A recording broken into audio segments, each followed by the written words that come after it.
We're great. Like we're having Good. Yeah, we're great. We're having fun. The Seahawks are good. The I love the baseball off season. Like there's a lot of fun stuff. And then there's like this gambling story, which is we were just talking about it. I'd be kind of curious your view on all of this. Like what do you think is causing this? Where is this going to end up going? There's going to have to be some regulation, from the leagues on what is expected of their players. And I also believe allowing the amount of prop bets is just inviting this, first pitch strike of the inning type of deal. That guy, the Cleveland guy is under investigation for that because he bounces every first pitch. And there's, people tied to his family overseas that are wagering large amounts of money on the prop bet, like, will he throw a strike on the first pitch of the inning? And it's like, well, he continues to throw it 27 feet. So I think that the prop bets are a problem because they're too easy to, over-unders for random guys. Maybe unders shouldn't be allowed to be bet on individuals, and just overs, something along those lines. I'm not totally sure. But it's crazy. And I do think I think that a few guys got in too deep with the wrong people. It's like the classic movie. And then they're used as leverage to gain an advantage in different gambling schemes, and they're drawing in people. And it just pains my heart because, like, Chauncey is a childhood hero. Growing up in Denver, Chauncey was like the man. I remember my dad taking me to watch Chauncey when he was playing basketball at George Washington High School because he was such a legend already. Goes to Colorado, leads them to the Sweet 16. Obviously came back to Denver and had a great run after winning a title in Detroit. So that one pains my heart a little bit. Yeah, go ahead, Brock. Sorry. No, go ahead. Well, you bring up the guys getting in with the wrong people, and I'll just mention it again. I brought it up a half hour ago. The second story that came out about the $8 million lien on Terry Rozier's house, to me, that's like, in some ways, almost as crucial information as the first story of what's going on, because it tells you everybody's like, oh, he made $160 million. Why does he need to gamble for more? Like, I'm going to guess he didn't have $160 million, and I'm going to guess further that was because he was gambling too much himself, and this was the payoff at the end of it. Anybody talking about their own money immediately divides it in half. Thank you, federal government. But like we all just are like, oh, look at what he made over his lifetime. Well, I mean, that's obviously not the case. You make a couple of bad financial decisions, and maybe you're not in there, and maybe it has to do with wagering on this or that. But again, I think the most plausible explanation generally is the right explanation. And the most plausible explanation is that these guys were in debt to the wrong people and then had to essentially organize efforts and do things to try to make those debts whole that were nefarious. Like, that's the most plausible explanation in all of this. So the great news, Klatt, last week is Valor Christian played on the road on a Thursday night. So how's our boy doing? He's doing great. So that meant no Saturday film. That meant Friday film and a Saturday for me to sleep in, watch some Big Noon kickoff, slip into UCLA. Watch UCLA get their doors blown off. And speaking of over-unders, Salky and I, when Salk shared the Daniel Jeremiah thing about cultures with bigs that run and littles that hit, I wondered what the over-under would be of when I would hear that in the Indiana-UCLA game. Oh, you knew it was coming out. I told you it was coming out. And sure enough. Listen, is it theft if you admit it? At that point, it's just a borrow. Well, do you admit it publicly or privately? I admitted it on your show. Is your show public? Does anyone listen to this? No. Do you have any ratings? Absolutely not. What do you mean? Was it public or private? I said it on your show. That you would steal it. But generally, the credit needs to come in front of the national audience when you're actually doing the stealing. No, I admitted I would not say that on the air nationally. Pretty funny. Absolutely not. Do you know Absolutely how hard not. There was no trademark on that. Do you know how hard I laughed out loud? Because I could. And I butchered it. I was like, your bigs play big, and your littles tackle. Yes. I didn't even say it right. No, which you didn't. maybe that's a tweak. Yeah. It's a tweak. Right. I tweaked the comment more than Vanilla I was Ice just about to say. tweaked under pressure. Because theirs goes dun dun dun dun dun dun dun, and mine actually goes dun dun dun dun dun dun dun. Yeah, yeah, Dun, you dun, got dun, it. dun. Yeah. No. Like I tweaked it So that even was a more. Maybe screw I up. was just Like, making it my own. That's You know what I was Screw wondering. it. That was my own. That was what I was that was wondering. mine. That's really funny. was I the didn't second think quarter. Jeremiah's DJ UCLA was driving. that accurate. It's like Indiana Biggs corner run tackles. where? Biggs play powerful. Littles tackle. I made it better. That's pretty funny. All right, so here's my question. So good. I thought of you the whole time. I was like, I wonder if I should text DJ. And I knew, Brock, I knew 3 plays before it was coming out. I was like, oh yeah, I am absolutely, this is an absolute Scud missile that's coming in. It is inbound right now, baby. Fire button was 3 plays ago. And I was just like, all right, here we go. Watch how smart I am, America. To be fair, DJ said yesterday he didn't really mind at all, so we're just stirring up controversy. No, he doesn't mind. No. He doesn't mind. Only guys like you. If I took something of yours, you would be incensed. What would you take from me? Oh, how dare you? You're not gonna Well, take- I wouldn't take anything some from you. blink You haven't scouting? said anything insightful yet on some these. blink scouting. Post That was hoc, Caro, Noctur Hawk. Post hoc non ergo propter hawk. Yeah. How about this? How about this, guys? Let's get into something that has nothing to do with anything. Can we stop the multiple intentional walks to the best players in the biggest moments in postseason baseball? It is so dumb. Can you imagine the Utah Jazz in 1998? You know, what was it? Sloan? Was it Sloan? Yeah. Jerry Sloan? Yeah. He's just like, hey, T. Hey, Jordan, you can't shoot it on this possession. No, pass it. I mean, pass it to Kerr. Isn't it the same Okay, as now an we'll intentional play. foul in those spots? Isn't it the same as hack-a-shack? No, because at least that player gets to go and impact the game at the free throw line. But So now they this still player have a gets chance to go to to impact the first game. and impact the game by having being on base and stealing second. No, that's. I mean, I think there's some similarity. I agree with what you're saying. I feel but like there's my some cousin similarity. Vinny. I feel like my cousin Vinny right now. That is a really well thought out, articulated opposition to my point. Overruled. Yeah, I don't know. That one doesn't bother me that much. You know what? You know what I would blame is Dave Roberts. It's Not just that like much. baseball. Baseball actively works against their stars. It's already a sport that's really hard to get your star in the proper position. We don't tell Curry he can't shoot. We don't tell Tom Brady and Patrick Mahomes they can't have Mahomes have the 2-minute series.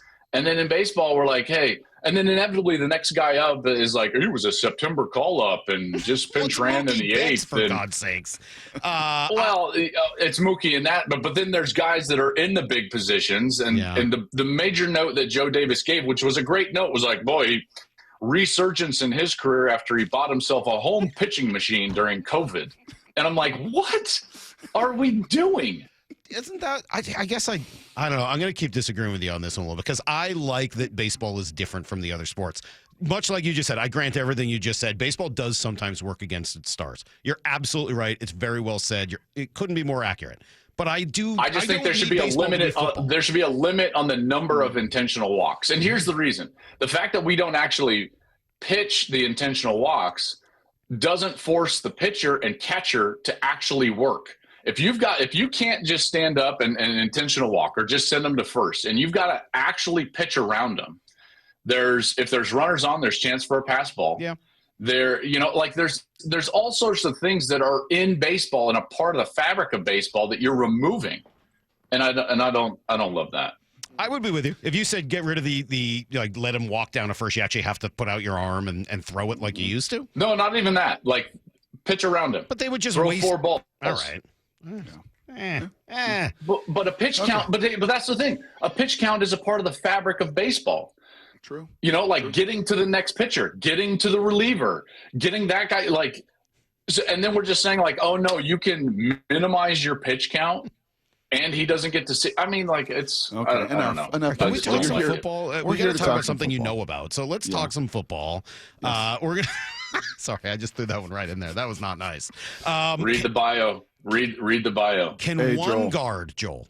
Can one guard blow up an entire Brock. line? Brock, do you remember that time that Salk was drafted out of high school to play minor league baseball? Yeah. Yes. Yeah. Pretty good too. Were you? I mean, I was not bad. Hurt my hand. Wasn't able to keep playing. But if you want to go down that road, I mean, like, just insult the handicapped here. I mean, that's fine. Hey, Joel. Salk wants to ask you about a guard. I do. Before we do that, can I be Yeah. just a little more wheelhouse, because you saw the University of Washington up close and personal. UW has a bye this week. I believe they'll be favored at Wisconsin. I believe they'll be favored at home. I believe they'll be favored at home versus Purdue. I believe they'll be favored on the road, speaking of betting, at UCLA. And then they will welcome the Oregon Ducks to Montlake for the season finale. Will they be 9-2 welcoming Oregon to town? Yes, I think they absolutely will. And let me tell you, they were drastically different this last week. I was actually talking to Jed yesterday. You know, they were not healthy on the offensive line. They're basically missing 2 offensive linemen at Michigan, and Michigan took advantage of them. And they're a far different team. They don't quite have the depth in his second year to miss those guys and still play their best football. But when they're healthy up front, that's a different team.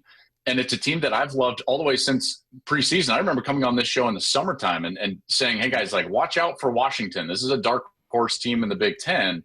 Not many people were talking about them, and candidly, the national media, in particular the Southern media and the 4-letter, have not paid attention to them at all during the course of the season. This is a team that I fully expect to be welcoming Oregon.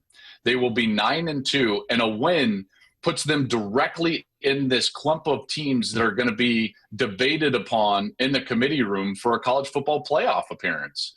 And Jed's done an incredible job over the last year and a half. And I'm a big believer in Washington. That's a good football team. And even the game against Michigan got away from them. DeMond threw a couple of poor passes. They had some protection issues late in that game. It's 7-7 in the third quarter. Yep. And they don't have, their best offensive line. So I like Washington a lot. I absolutely think that they're going to win these 3 games and get to a point where they're playing with real implications. By the way, at home, where Oregon never plays well in Husky Stadium. Right. They really don't. I was going to ask you if they're like a year away, and then as I was starting to formulate that thought, I wondered whether you can even say that in college football anymore because of so many drastic changes that would occur every single offseason. Hard. Yeah, I mean, look at the teams that brought a lot back and we expected a lot from. Clemson comes to mind. They had, I think it was 16 or 18 starters back with an experienced quarterback. They didn't do anything. And yet another team that brought a lot back on the offensive side, LSU, and then also built their defense in the transfer portal, that really hasn't worked out. They've fired their coach. Penn State had 16 starters back, experience all over. They fired their coach. They've lost 4 straight. It's harder than ever to predict like the trajectory and year over year with these teams. But all things being considered, yeah, Washington is set up to be better next year than they were this year. Same with Michigan. Michigan's got a ton of freshmen out there. They're going to be good next year. But it's really difficult to say. One impactful transfer in the conference can change the entire power structure of any conference. We started the conversation a little bit with gambling and just the unsustainable nature of some of this. What we're seeing in college football with this head coaching carousel, Joel, I have no Oh my gosh. Where's this going to go? I mean, who in the world are going to fill all of these roles and these jobs? Well, that's the thing. That's the thing. Brock, would you agree with me that LSU, Florida, and Penn State are all top 10 jobs in America? Yes. Okay.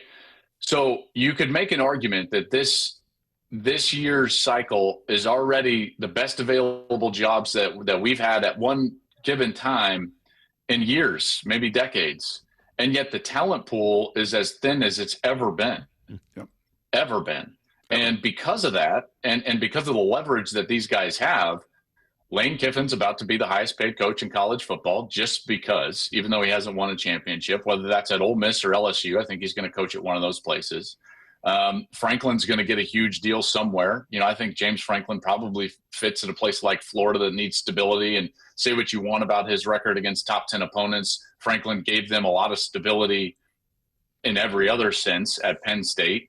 And Dan Lanning's going to be making over $15 million a year because he's going to be looked at as a guy that maybe would move.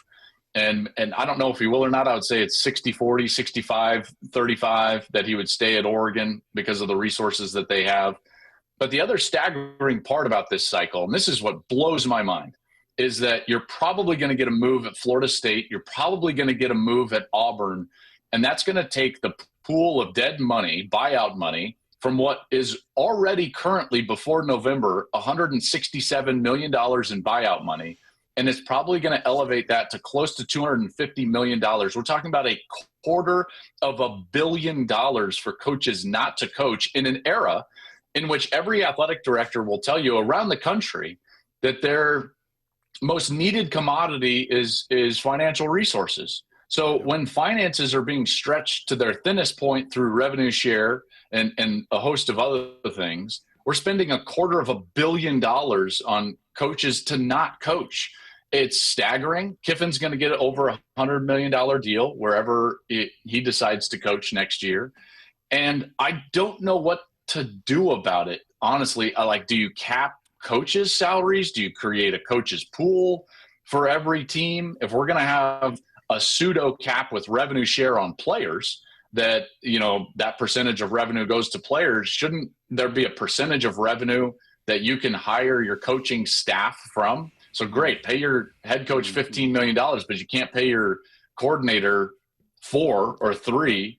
And I don't know what the fix is on that, but Brock, you're exactly right. It's totally unsustainable. Does that money, and pardon my ignorance, if James Franklin goes somewhere else next year and gets $15 million a year, does that money come off of what he's owed currently from Penn State? Yes, generally it does. Now there are. So that would take away some of the $250 million, right? Yes. 100%. Okay. Yes, 100%. And a lot of this is not paid out in a lump sum. There's like a little money paid up front, and then it's a line item moving forward, similar to like dead cap space in the NFL, where you're paying a guy, over years, and you're not just paying him in a lump sum. Now, there are some contracts that don't have offset. That's what you're talking about, is offset language moving forward. Wow. I don't want to out them specifically, but there are guys with non-offsets. But as soon as those get really large, James has offset, Brian Kelly has offset. So wherever they go, those schools will be off the hook for a big portion of that money. I'm talking to Joel Klatt, as we do every Wednesday at this time. Let me ask you more of a philosophical question about football, and it's one that Brock and I were debating earlier with regards to the trade deadline in the NFL coming up 6 days from now. If you're a good, maybe very good team, 5-2, 6-2 kind of team with aspirations to go somewhere this year, are you looking maybe tied with the Rams? Maybe. For example, hypothetically. But this is philosophical. Are you looking to try to fill a flaw, try to fix a flaw, or are you looking to become even more dominant at a place where you're already doing very well? Bolster a strength or fix a flaw? That's a great question.